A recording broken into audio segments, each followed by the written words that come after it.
Welcome back to Small Caps. My name is Kerry Stevenson, and today I'm speaking with William Howe. He is the CEO and Managing Director of Andean Mining. Now, ladies and gentlemen, this is an upcoming IPO, so tuck your ears back. This is going to be exciting. Colombia, of all places, which is a jurisdiction that I hadn't come across, but I've been talking to William prior to our chat today, and the things I found out, I really want you to pay attention. When they do list, the code will be ADM. And here to tell us the story and why Colombia is such a really interesting jurisdiction, please join me in welcoming William Howe. William, great to see you. Thanks for joining me on Small Caps. Hi, Kerry. Nice to meet you again. Now, this is an upcoming IPO, but it's very exciting. Can you just give our listeners a brief overview of who are Andean Mining? Andean Mining is a public unlisted company, currently unlisted company, seeking to list on the ASX. Was formed in 2018, specifically to look at opportunities in the South American region and Colombia specifically. And in 2020, we completed the purchase of a property in Colombia from a TSX listed company called New Range Gold. Okay, so that's the brief overview, William. What you said just a moment ago, specifically Colombia. A lot of us won't know about Colombia. Tell us a little bit more about that as a jurisdiction, because I'm sure there's people out there saying, Colombia, Pablo Escobar, drugs. Is it what we think, or is it a little bit different? Because you've lived there, haven't you? Yes, I've lived in Colombia for 4 years and almost 14 years in South America. Colombia is quite interesting because what people don't really understand is that there's been a very stable government, a conservative government in Colombia for the last 25 years. And I think from that has come an enormous amount of movement in its economy, where the GDP per capita has gone from $1,400 per capita to $14,000 per capita over that period, which has lifted an enormous amount of people out of poverty. And that in itself has generated stability. Oh. And so, having lived there, I've moved around Colombia very freely. I drive myself everywhere. I don't necessarily take other people with me. And I've never had an issue in Colombia. It is very friendly. The people are very friendly and very competent people. And for those of you out there that are going, Colombia, where is it?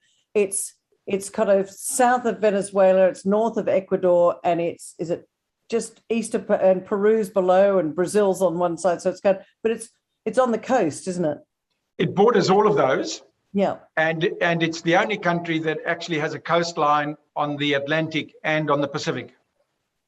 There you go. Who knew? So let's talk about your project in itself, because this is an upcoming listing. So if you're interested in Colombia after this chat, make sure that you, how do they go about finding out get the prospectus, William? And I know we'll talk about this at the end, but just at the start here.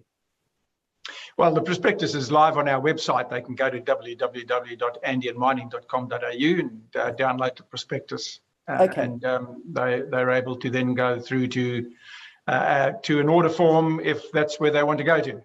Okay. It's also on the website.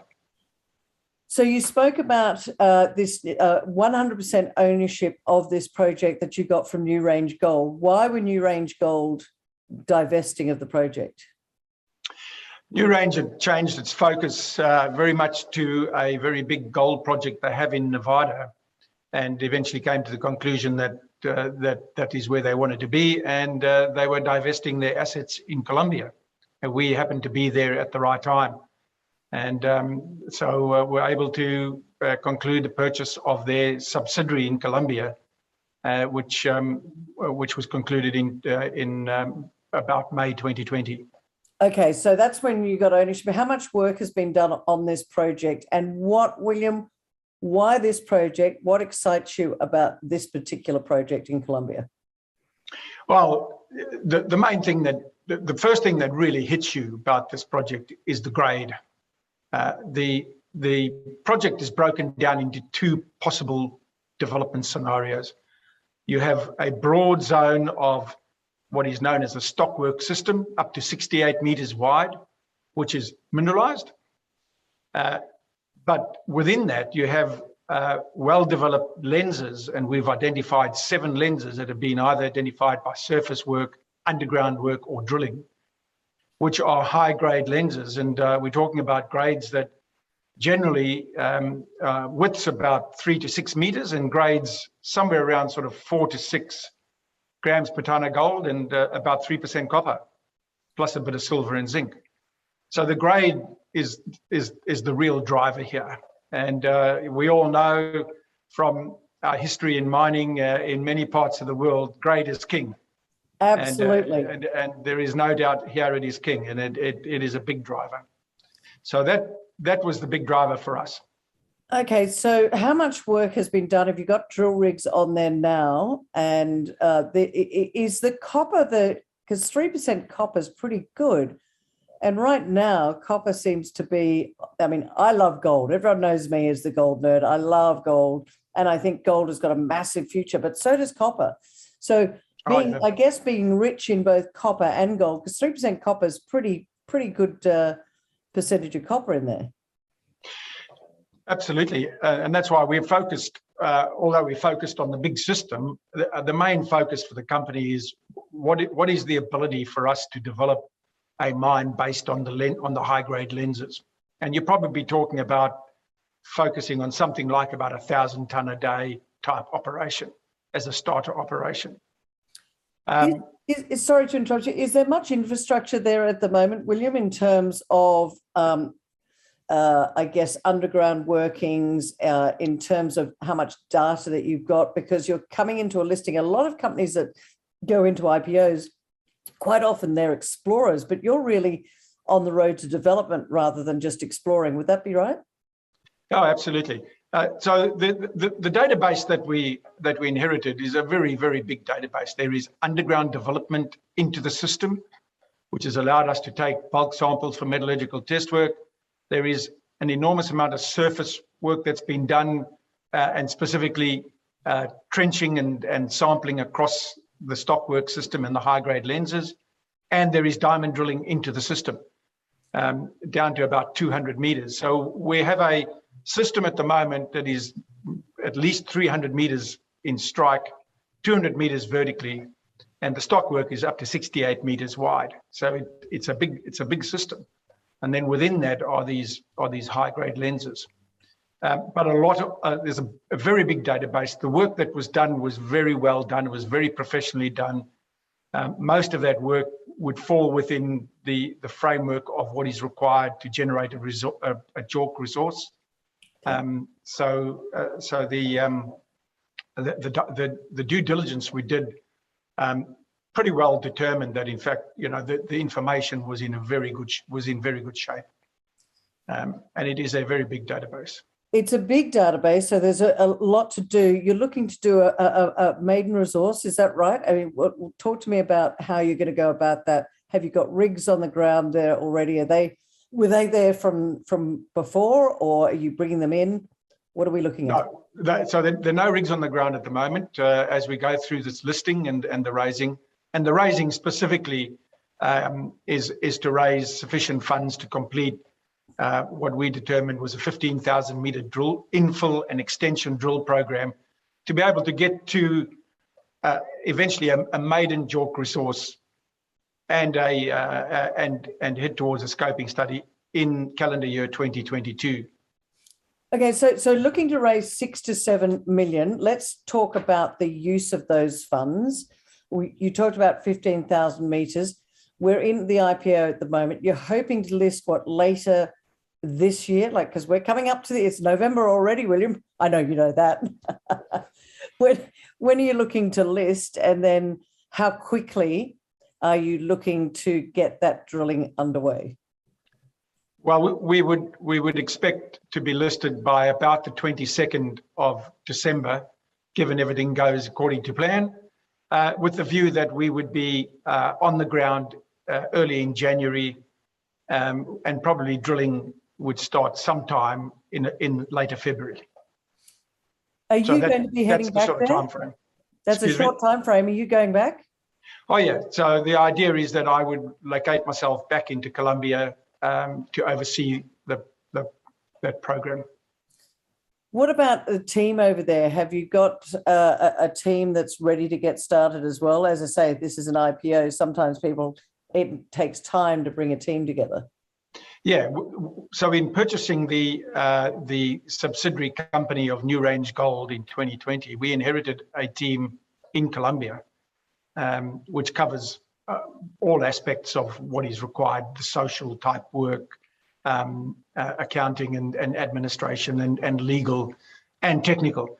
So we actually have a team ready to go. They've been with us since the purchase, and then with myself and a couple of other people that have been around me in this industry for a long time. We'll have a very strong presence on the ground in Colombia. In comparison to, say, a jurisdiction like Australia, what are the costs like in operating in Colombia? I imagine it potentially, because the cost, the price of copper, gold, whatever, is the same, the supply demand, but different places, it's not as expensive to take this out of the ground. What's Colombia like in comparison, price-wise? Well, one would expect that your cost base would be lower than in a place like Australia, specifically because of labour costs. Labour costs in Colombia are substantially lower than labour costs in Australia. And so I completed a feasibility study for an underground operation in around 2018. And for an underground operation of 1,000 tonne a day, it was the same size operation and the same metallurgical processing. The cost per tonne, the site cost per tonne, were something like about $53 a tonne. You talked about you would expect. Sorry, you would expect in Australia for that to be at least double that. Yeah. Okay. You've talked about getting on the ground and doing a lot of drilling. That's on the current understanding, the current work that's been done within that database. Are you going to be doing a lot of exploration alongside that? Oh, yes. So we've designed an extensive exploration program which covers all of the tenement.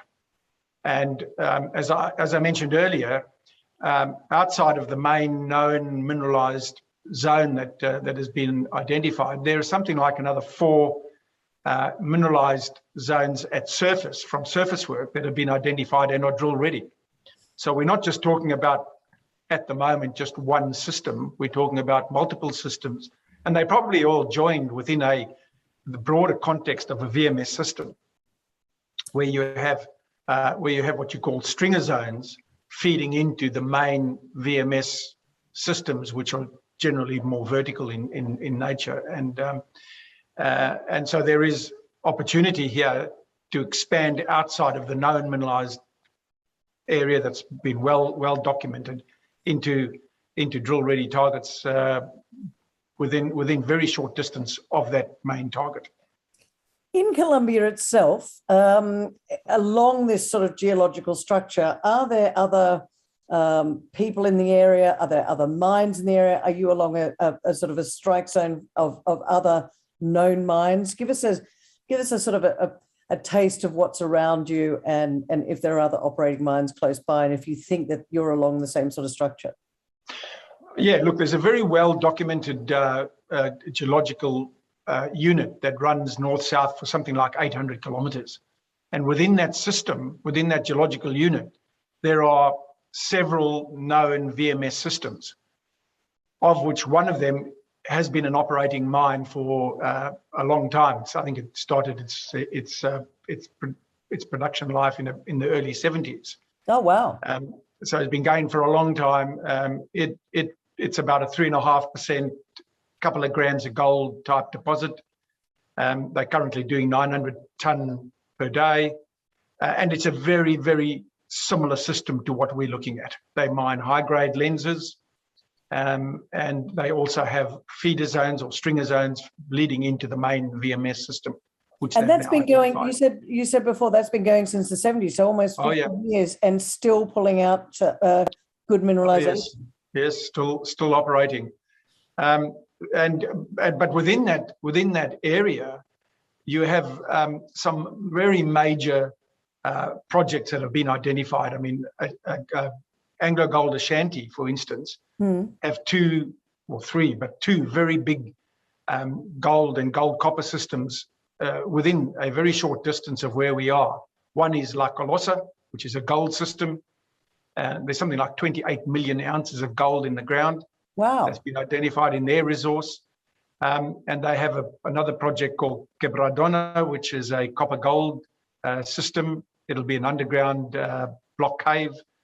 And that's also got something like about 28 million ounces of gold equivalent in it. So there are some very big deposits in that part of the world. And there are many more to be discovered because it's been an underexplored part of the world because of its history. Do you think that's the advantage or the opportunity, as you just said? Do you think that's where the opportunity lies? Because people have not focused on it, but AngloGold Ashanti are there. You just told us about a company that's still going after 50 years. Yeah. Do you think is that what gets you excited about this, about Andean Mining and what you're doing, that no one's focused on it? Oh, absolutely. Absolutely. Because of its history, it's been it's basically, it was forgotten. And it's only recently that people have sort of realized that, in fact, you're in the Andes, which is one of the great metallurgic belts of the world.